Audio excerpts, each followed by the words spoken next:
नमस्कार दोस्तों, मुझे यकीन है कि आप लोगों ने मेरा पहला जो सीरीज है E20 सीरीज का पहला वीडियो जरूर देखा होगा। आज हम दूसरे वीडियो पे हैं। थोड़ा सा रिकैप ले लेंगे जिसमें पता चलेंगे इस पूरी सीरीज में किन किन बातों पे चर्चा की गई है या की। आज जो हमारा विषय है, जो जैसे मैंने बताया, आज जो हमारा E20 पे जो सब्जेक्ट या जो विषय रहेगा वो ये है कि E20 का जो विकास भारत के अंदर हुआ है या इस समय लोग E20 की चर्चा करें, ये बीजेपी गवर्नमेंट से इससे पहले भी था। बीजेपी मींस नरेंद्र मोदी जी के गवर्नमेंट से ऐसे पहले भी था और विश्व के परिप्रेक्ष्य से भी एक छोटा सा आंकड़ा लेने की कोशिश करेंगे। देखिए, सच्चाई ये है कि आज की दिन नहीं है ब्लेंडिंग इथेनॉल की।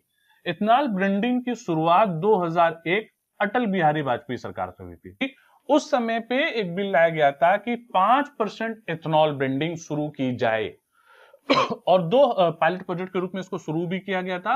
2003 में इसको 9 स्टेट में और 4 यूनियन टेरिटरी में इस 5% की ब्लेंडिंग की गई थी। मतलब एवरेज रहा कि जो पेट्रोल जो दिया जा रहा था उसमें 2001 में अटल बिहारी वाजपेयी सरकार ने इस प्रोडक्ट को बिल को लाया कि 5% की ब्लेंडिंग करेंगे। 2001 में 5% की ब्लेंडिंग की, 2003 में भी 5% की ब्लेंडिंग की।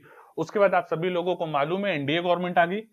एनडीए का पहला चरण, एनडीए का दूसरा चरण 2004 से लेके 2009 तक और 2009 से लेके 2014 तक।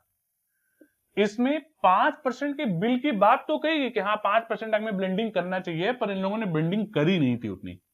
इन्होंने ब्लेंडिंग करी थी एवरेज मान के देखे पर ईयर पे तो 1.50% और एनडीए की सेकेंड पॉइंट में 1.53%। इतनी ही ब्लेंडिंग इन्होंने करी थी। उसके बाद यूपीए गवर्नमेंट फर्स्ट आई 2014 से 2019। उन्होंने 2014 में ही 5% का जो रेशियो था उसको पा लिया था उस एवरेज में, और पूरा एवरेज इस 5 सालों का देखें तो 5% के करीब हर साल इन्होंने इथेनॉल ब्लेंडिंग पेट्रोल में की है। 2019 के बाद 2026 तक लगातार इस प्रोडक्ट में इजाफा हुआ है और बहुत तेजी से इजाफा हुआ है। 5 से 8 से 10, 10 से 12, 12 से 14, 17, 19 और 2026 आते आते हम 20% की ब्लेंडिंग कर रहे हैं। अगर इसको वर्ल्ड रूप में देखें, दुनिया के रूप में देखें तो 60+ ऐसे देश हैं, कंट्री हैं जो ब्लेंडिंग का खेल करती हैं। ब्लेंडिंग का खेल करती है। और ये क्यों करती है गवर्नमेंट, इसकी वजह होती है, पहली वजह तो जो मेन वजह होती है कि आप क्रूड ऑयल अगर निर्यात कर रहे हैं सॉरी आयात कर रहे हैं या इंपोर्ट कर रहे हैं तो उसमें आपकी करेंसी जाती है, इंपोर्ट में आपका भार कम होता है। जो आप डॉलर देते हैं उसमें आपका थोड़ा से हेल्प मिलती है। तो 60+ कंट्री इसी बेस पे करती है ताकि उनका जो इंफ्रास्ट्रक्चर रहे वो सही हो सके और दूसरे देशों पे जो उनकी डिपेंडेंसी है वो कम हो सके। 60+ कंट्री ब्लेंडिंग करती हैं, मगर 8 ही ऐसी कंट्री हैं जो 20 या 20 से ऊपर की ब्लेंडिंग कर रही हैं। 20 या 20 से ऊपर की ब्लेंडिंग कर रही हैं, ठीक है। जिसमें अगर आप देखें तो साउथ अमेरिका का ब्राजील है, बोलिविया है, पराग्वे है, फिर अमेरिका खुद है, फिर जिम्बाब्वे है, इधर न्यूजीलैंड है, सॉरी थाईलैंड है, फिलीपींस है और हमारा इंडिया है। मगर हमारा जो कंपैरिजन हो सकता है वो केवल इंडिया और ब्राजील का हो सकता है। ऐसा मैं क्यों कह रहा हूं, क्योंकि इन दोनों की E20 कंपेटिबिलिटी, मतलब E20 को देश के अंदर रन कराने या पहुंचाने में एक साथ जैसा लगता है, क्योंकि कुछ जगहों पे E20, E10, E15 और नॉर्मल सब मिल रहा है।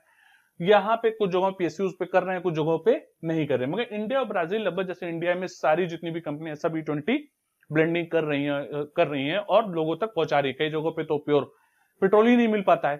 तो इसका जो सापेक्ष उदाहरण मिलेगा वो केवल ब्राजील है। अब इसकी अगर हम बात करें तो इंडिया जो है, इंडिया ने 2001 में ब्लेंडिंग शुरू की और पायलट प्रोजेक्ट के जरिए, और 2026 मतलब 25 सालों में इसने 20% का लक्ष्य प्राप्त कर लिया था। यह आप कह सकते हैं कि 20% की ब्लेंडिंग शुरू कर दी थी। वहीं जब हम ब्राजील की बात करते हैं तो ब्राजील में थोड़ा हमें अलग देखने को मिलता है। वो क्या है, वो ये है कि ब्राजील ने जब इसकी शुरुआत की थी वो समय था 1931 का, और 1976 के करीब उन्होंने E20 की ब्लेंडिंग की थी और 2026 तक तो आते आते आजकल वो 30% तक की ब्लेंडिंग कर रहे हैं। ये फर्क है वहां और हमारे उसमें।